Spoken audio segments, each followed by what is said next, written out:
Hi friends, ಅಭಿರುಚಿಗೆ ಸ್ವಾಗತ. ಇವತ್ತು ಹೆಸರು ಕಾಳು ದಾಲ್ ತಡ್ಕ ಮಾಡೋಣ ಅಂತಿದ್ದೀನಿ. ಅದನ್ನು ಹೆಸರು ಕಾಳು ನೈಟೆಲ್ಲ ನೆನೆಸಿದ್ದೆ. ಸ್ವಲ್ಪ ಉಪ್ಪು ಹಾಕಿ ಬೇಯಿಸ್ಕೊತಾ ಇದ್ದೀನಿ. ಒಂದು ಸ್ವಲ್ಪ ಬೇಯಲಿ. ಸ್ವಲ್ಪ ಶುಂಠಿ, ಸ್ವಲ್ಪ ಬೆಳ್ಳುಳ್ಳಿ ಚಿಕ್ಕ ಚಿಕ್ಕದಾಗಿ ಕಟ್ ಮಾಡಿ ಹಾಕಿದ್ದೀನಿ. ಒಂದು 3 ಮೆಣಸಿನ್ಕಾಯಿ ಸಣ್ಣ ಸಣ್ಣದ ಕಟ್ ಮಾಡಿದ್ದೀನಿ. ಒಂದು ಈರುಳ್ಳಿ, ಸ್ವಲ್ಪ ಸಾಸಿವೆ, ಜೀರಿಗೆ ಸ್ವಲ್ಪ ಹಾಕಿ ಒಂದು 3 ಮೆಣಸಿನ್ಕಾಯಿ ಹಾಕಿದ್ದೀನಿ ಕಟ್ ಮಾಡಿ.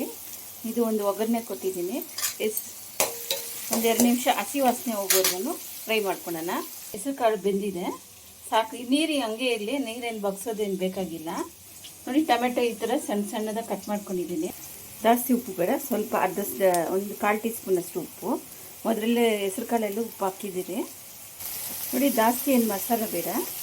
ಒಂದು 1/4 ಟೀ ಸ್ಪೂನ್ ಜೀರಿಗೆ ಪುಡಿ, ಒಂದು ಧನಿಯಾ ಪುಡಿ, ಒಂದು 1/4 ಟೀ ಸ್ಪೂನು ಧನಿಯಾ ಪುಡಿ, 1/4 ಟೀ ಸ್ಪೂನು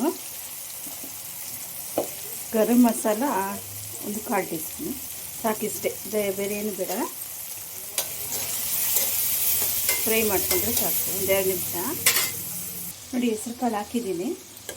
ಒಂದು 2 ನಿಮಿಷ ಕುದಿ ಬಂದರೆ ಸಾಕು. ಜಾಸ್ತಿ ಏನು ಮಸಾಲೆ ಬೇಡ. ದಾಲ್ ತಡ್ಕ ಥರ ಮಾಡಿದ್ದು ಚೆನ್ನಾಗಿರುತ್ತೆ. ಒಂದು 2 ನಿಮಿಷ ಕುದಿಲಿ. ನೋಡಿ, ರೆಡಿಯಾಗಿದೆ. ಮೇಲೆ ಒಂಚೂರು ಕೊತ್ತಂಬರಿ ಎಷ್ಟು ಹಾಕ್ತೀರೋ ಅಷ್ಟು ಟೇಸ್ಟು. ರೆಡಿ ಆಯಿತು. ನೋಡಿ, ದಾಲ್ ತಡ್ಕ ರೆಡಿ ಆಯಿತು. ನೀವು ಒಂದ್ಸರಿ ಟ್ರೈ ಮಾಡಿ, ಲೈಕ್ ಮಾಡಿ, ಶೇರ್ ಮಾಡಿ, ಸಬ್ಸ್ಕ್ರೈಬ್ ಮಾಡಿ.